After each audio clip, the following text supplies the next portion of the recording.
Bueno, en esta ocasión de lo que les voy a hablar es más una opinión, no es un tema en sí relevante o X cosa. Sencillamente les voy a platicar de las cosas que me gustaban de las películas de anime, más específico del terror. Si ustedes son de los que vieron esas películas, ya sea Pesadilla en la calle del infierno, La cosa de otro mundo, Especies, Alien, habrán notado estos ciertos detalles de los cuales les voy a mencionar. Bueno, comencemos. Número uno, el introductor.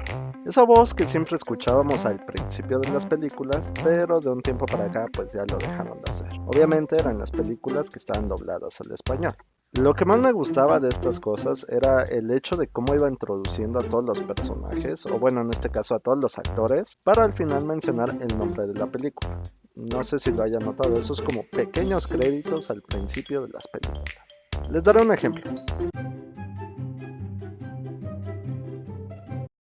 Kevin Bacon en Pesadilla en la calle o Pesadilla en la calle del infierno. No sé, es que el tipo tenía la voz para hacer eso. Vaya, tú empezabas a sentir miedo y todavía ni empezaba la película. Tenía voz de suspenso, ya te metía en el papel. Eso era lo increíble de aquella época. Número 2. Me he de declarar fan de esas películas de antes, de bajo presupuesto, porque era como que una cierta esencia de ese entonces. O sea, si tú hacías una película de terror, de acción, de cualquier cosa, no existían los efectos como ahora existen en la computadora, sino que eran más improvisados. Y saben, eso le daba un toque, era parte de su esencia.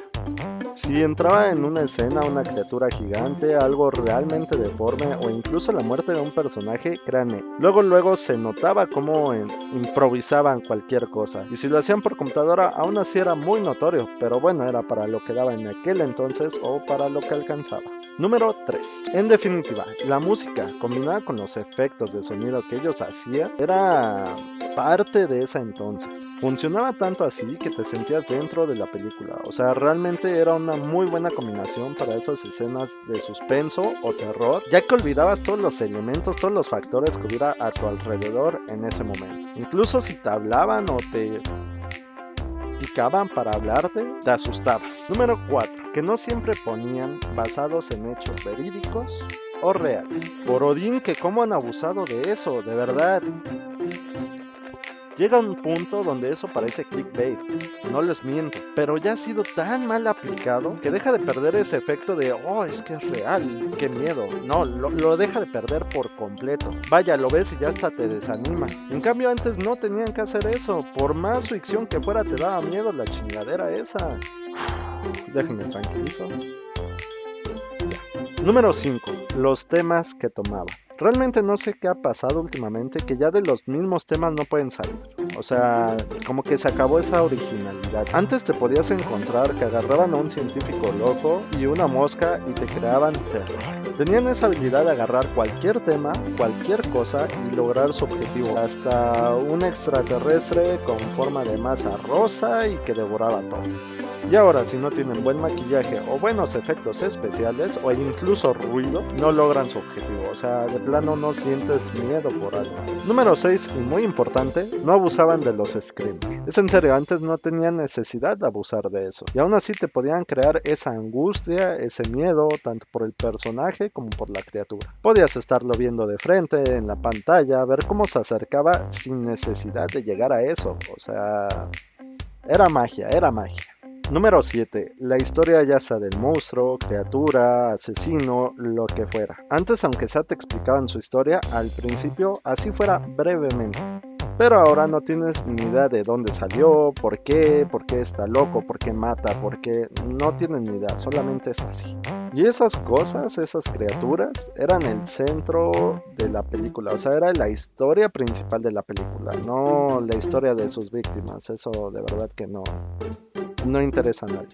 Número 8. El manejo de las atmósferas. Antes no tenían necesidad de quedarse en una sola atmósfera en un solo momento. Podían incluso compartir, podían aparecer a otro. Sencillamente se podían mover entre ellas y aún así tener el mismo efecto. No que ahora todo es de noche y lloviendo. O sea, no todo tiene por qué ser de noche, ¿saben?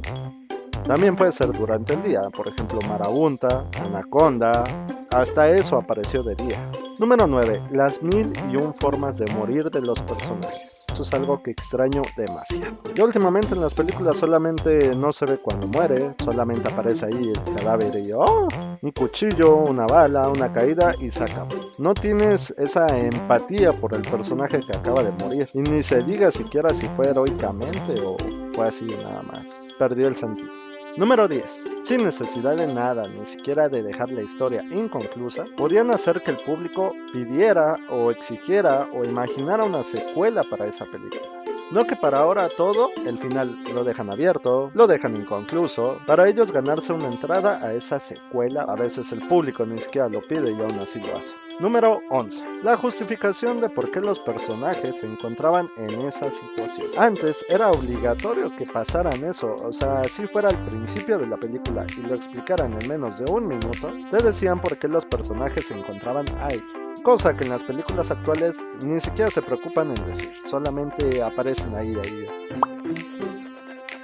Número 12. El tocar temas desconocidos. A esto me refiero a que si antes era algo desconocido o de plano no existía, aún así lo metían en la película.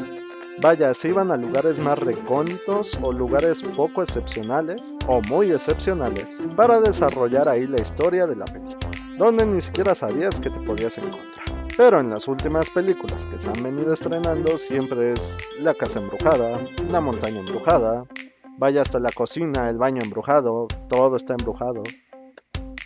Número 13. El cómo se salían las cosas de control. Así fuera una cosa o una mínima cosa, perdían el control y todo se hacía un caos, pero te lo mostraban. O por ejemplo, cuando pretendían tener el control de la situación, también el cómo lo perdían era épico. Número 14. Ya van bastantes puntos.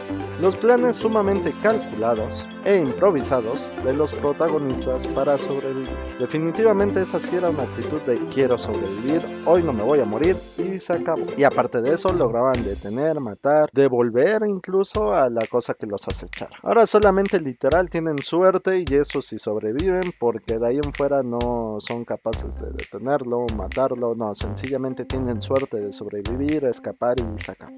Número 15. La habilidad que tiene la película para causarte ese efecto de angustia o miedo en cualquier hora, o medio, o tiempo, o como le quieran decir. No tienes que esperar a la noche, o a una tarde lluviosa, o incluso estar solo en tu casa para sentir esa sensación de miedo. A cualquier hora del día es aplicable. Y 16. La nostalgia que te trae y te hace volver a recordar esa época cuando las vimos. Por ejemplo, si ustedes son de la misma época que yo, o más o menos ahí nos vamos, se acordarán de las trilogías del 5. Se acordarán de las trilogías del 5 más el plus que ponían los sábados. Y yo me acuerdo que mis papás se iban y como en esa época no tenía videojuegos, pues solamente me sentaba todo el día en el televisor, me sentaba todo el día frente al televisor a ver todas las películas.